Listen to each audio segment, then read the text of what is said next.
Bonjour, on se retrouve pour un nouvel épisode et aujourd'hui on va parler éducation, les techniques d'animation et c'est avec Noémie. Bonjour Noémie, enchantée. Bonjour Eva.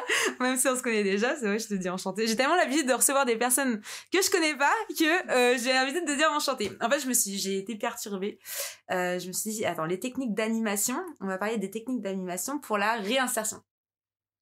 Pas exactement. Pas exactement. Alors, est-ce que tu veux te présenter déjà à la communauté, aux auditeurs, dire un peu ce que tu fais, tout ça, tout ça? Alors, moi, je m'appelle donc Noémie Zabotoriec et je suis chef de projet éducation pour l'association FACE Normandie.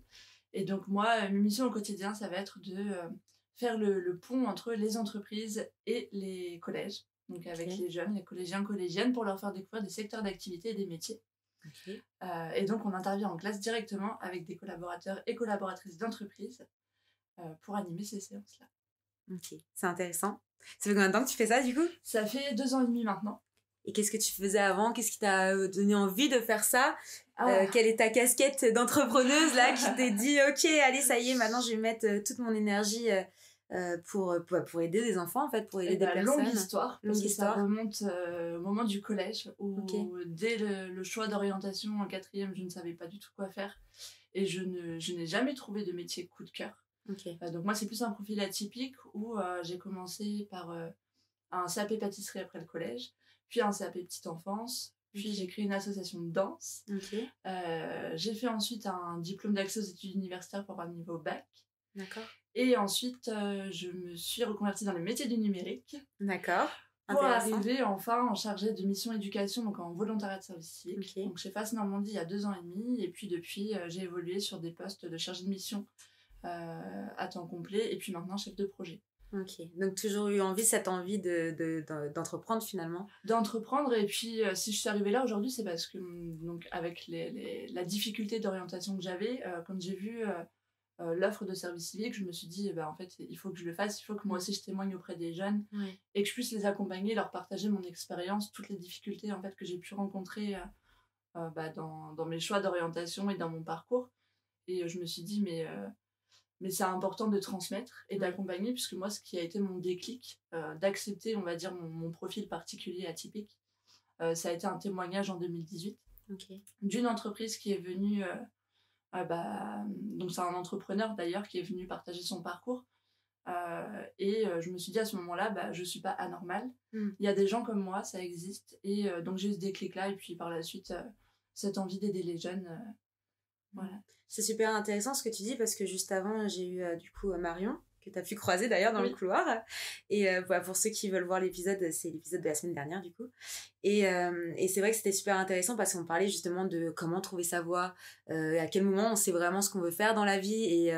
Et c'est vrai que ça se passe super jeune, parce que super jeune, on demande aux jeunes qu'est-ce que tu veux faire plus tard. Et ça, c'est vraiment la question qui peut faire peur. Et c'est aussi la question qui peut faire peur aussi à des personnes de 30, 40, 50 ans, parce que c'est la question de qu'est-ce que je fais après. C'est qu'aujourd'hui, je suis plus forcément heureux dans ce que je fais, dans ce que j'entreprends. Alors, comment je peux décider de faire autre chose? Donc, cette question-là, toi, tu vises avec FACE Normandie, vous visez vraiment les jeunes, mais c'est aussi une question qu'on peut retrouver chez les adultes, quoi. Oui, totalement. Et puis, on accompagne aussi les adultes. En fait, on intervient sur 3 champs d'action bien spécifiques. Donc, l'éducation, l'insertion et l'emploi et la précarité. D'accord, Donc, on accompagne aussi bien des collégiens, collégiennes, lycéens, lycéennes, que des personnes demandeuses d'emploi, ou en reconversion ou en réinsertion. D'accord. Et avec le champ d'action précarité, en fait, c'est surtout pour lever tous les freins de retour à l'emploi. Et puis aussi sensibiliser les gens. Ça peut être la précarité énergétique, des difficultés financières, des difficultés d'accès au logement. Voilà, on est vraiment là pour lever tous les freins. Et donc, c'est aussi ce qu'on fait avec l'éducation finalement, où moi je déconstruis pas mal et je partage beaucoup mon parcours aux jeunes. En leur disant, par exemple, on a une action, on accompagne les jeunes sur la recherche et préparation des stages de 3e. Souvent, ils sont un peu en panique en disant « Ah, mais moi, je sais pas quoi faire, j'ai pas d'idée. » Et je suis là pour leur dire « C'est normal, vous êtes jeunes et ça viendra. » Et puis finalement, on peut changer en fait. On peut changer d'orientation et c'est pas on choisit un métier, on fait le même toute sa vie, c'est plus comme ça que ça se passe. Non, ça je suis totalement d'accord avec Voilà, toi. moi j'en suis à mon 5e métier et puis plus tard, eux, voilà, ils font peut-être 10 métiers. Mais, On est dans une nouvelle génération et c'est pour ça que c'était intéressant aussi de parler de ta casquette parce que tu es quand même chef de projet mais tu es vraiment dans l'éducation donc c'est vraiment super spécifique. Tu es amené tous les jours à devoir animer ou gérer des projets d'humains finalement. C'est pas comme un projet, un chef de projet qui va faire une campagne marketing ou une publicité Facebook, même si ça peut faire peut-être partie de certaines actions que tu fais, mais dans le sens où c'est quand même c'est chapeau parce que enfin je sais pas si tu peux parler un peu de ton métier, c'était pas non plus éducatrice. Je suis pas éducatrice, non. Donc c'est vraiment super spécifique. C'est spécifique et à la fois on peut l'apprendre en étant sur le terrain. Moi j'ai pas fait de formation ou j'ai pas eu de diplôme en lien avec ce que je fais aujourd'hui. En fait j'ai appris vraiment sur le terrain, que ce soit dans mes relations avec les jeunes, avec les principaux des établissements, donc des collèges, des lycées, avec les entreprises avec qui on travaille, avec nos différents partenaires, parce que tu es aussi amené à être en relation avec les services de l'État, avec les sous-préfets.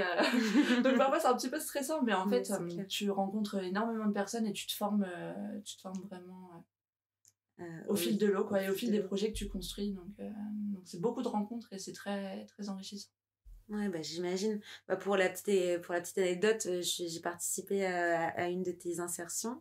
C'est comme ça qu'on dit une de tes animations il y a quelques semaines. Et ouais, c'est super intéressant de voir ces visages d'enfants qui s'émerveillent quand tu leur vends un peu du rêve, quoi, parce que finalement tu les remotives à leur dire que ouais, c'est normal de pas aimer l'école ou c'est normal de pas savoir ce que tu veux faire plus tard.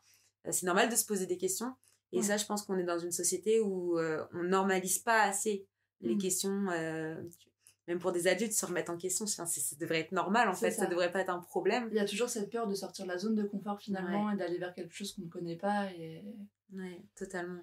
Et donc, si on pourrait essayer de donner, peut-être de par ton expérience, des astuces ou des conseils à des entrepreneurs qui managent des personnes de tous les jours, par exemple, qu'est-ce qu'on pourrait... Le plus gros conseil, moi, que je pourrais donner, c'est de partager, de témoigner, vraiment.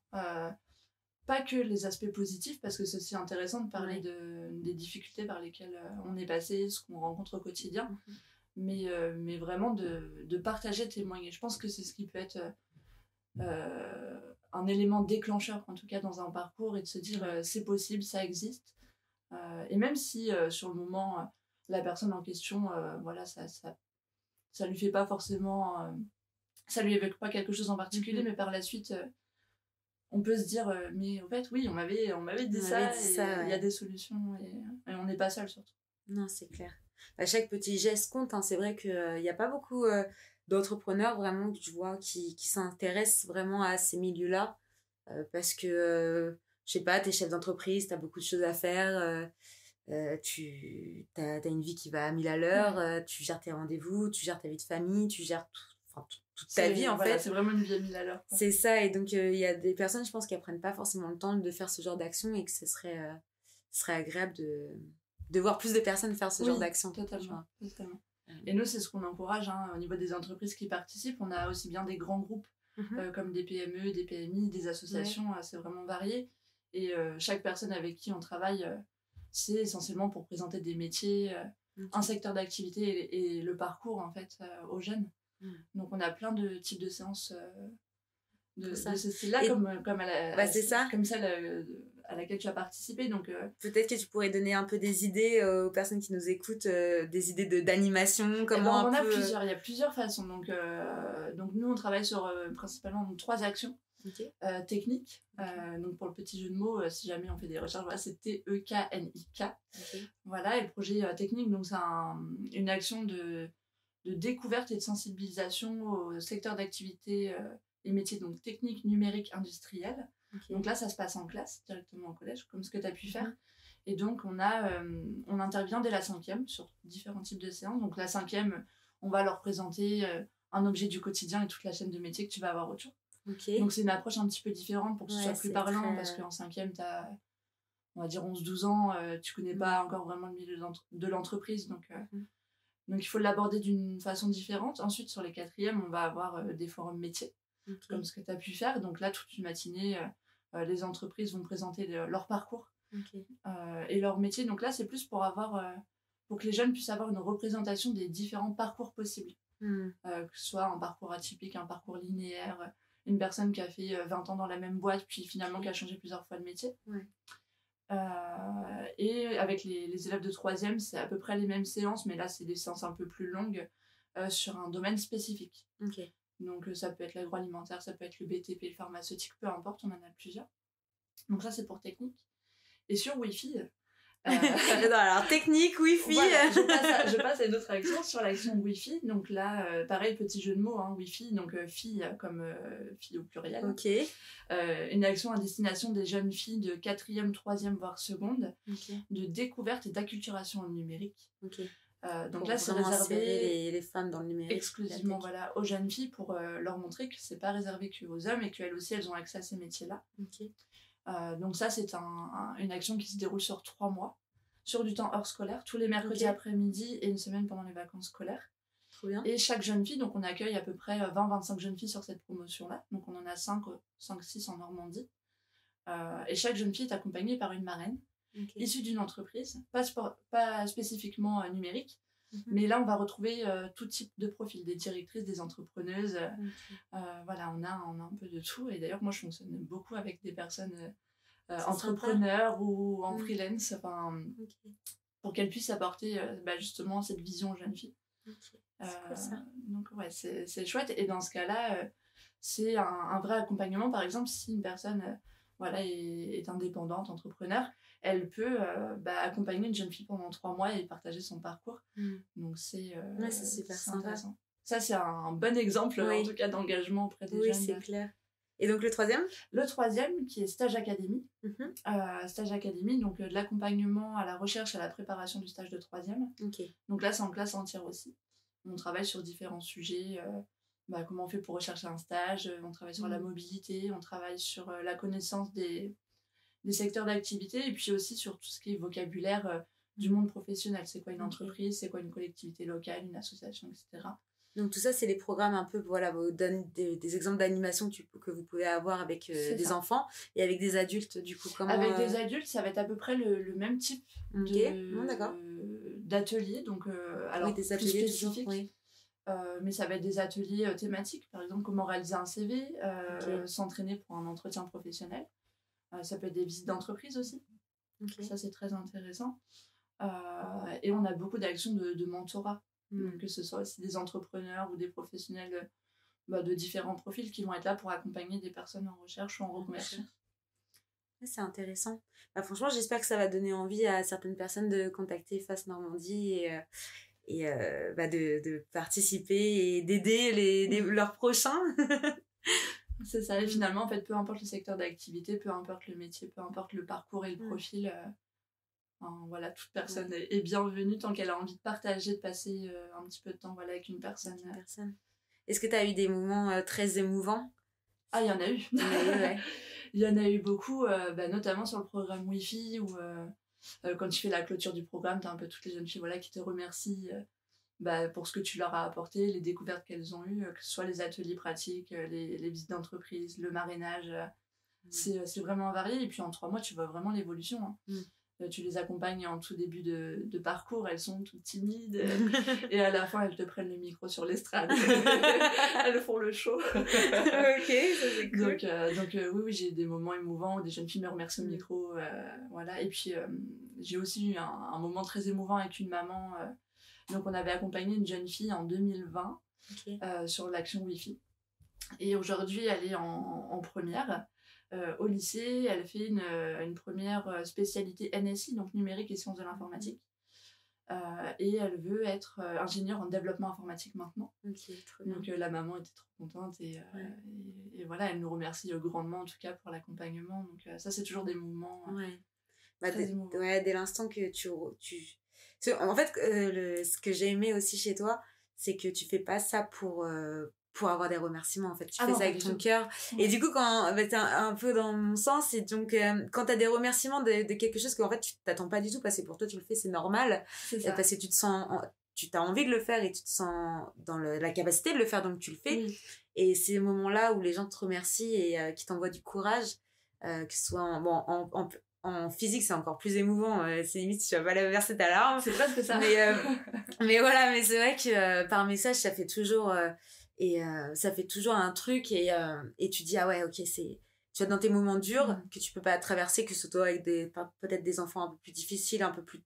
voilà, qui ont plus de problèmes. Des problématiques. Tu vois, sur Wi-Fi, en fait, on passe quand même pas mal de temps avec les jeunes filles. C'est hors du cadre scolaire et en dehors de l'environnement familial. Et parfois, tu crées ce lien de confiance aussi. Donc, elles viennent se confier sur des problématiques qui peuvent être parfois lourdes.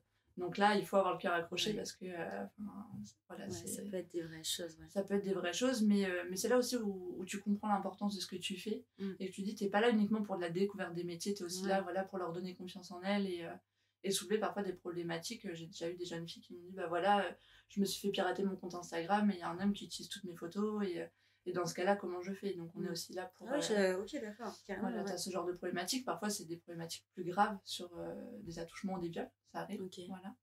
Donc là, tu comprends en fait l'importance et tu te dis, bah...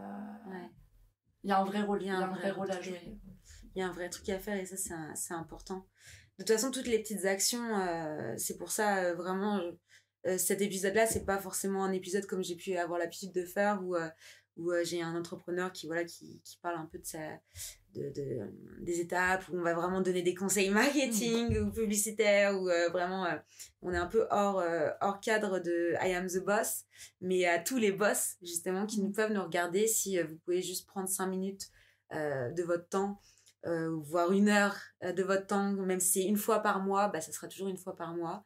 Et si vous pouvez aider quelqu'un ou même répondre à des personnes qui vous posent des questions, des personnes qui ont besoin de mentors, de soutien, d'aide en fait. Il y a beaucoup de personnes qui envoient des messages d'aide en fait. Je me suis rendu compte de ça en tant qu'entrepreneuse, qui, même si c'est pas forcément à l'aide, c'est des messages tournés où ils ont besoin d'aide en fait. Ils ont besoin qu'on leur réponde, qu'on leur donne une petite attention. Et cette petite attention-là, en fait, on se rend pas compte, mais ça peut changer beaucoup en fait. Ça change énormément. Et pour l'avoir vécu, ça change vraiment, ça change tout. Si moi j'avais pas eu ce témoignage en 2018, qui est une date clé du coup, j'en serais pas là où j'en suis aujourd'hui. Et t'aiderais pas d'autres personnes. Et j'aiderais peut-être pas d'autres personnes parce que moi-même je serais encore dans cette situation bloquante. Donc c'est très important. Et puis là, je rebondis sur ce que tu disais, mais quand on demande aussi aux entreprises et aux professionnels de participer, on a conscience que ça demande du temps et qu'eux sont déjà très pris. Donc c'est pareil, on adapte et voilà, c'est quelques heures dans le mois finalement. C'est clair, c'est quoi 1 heure dans le mois quand on peut passer 1 heure sur son téléphone à scroller. Exactement.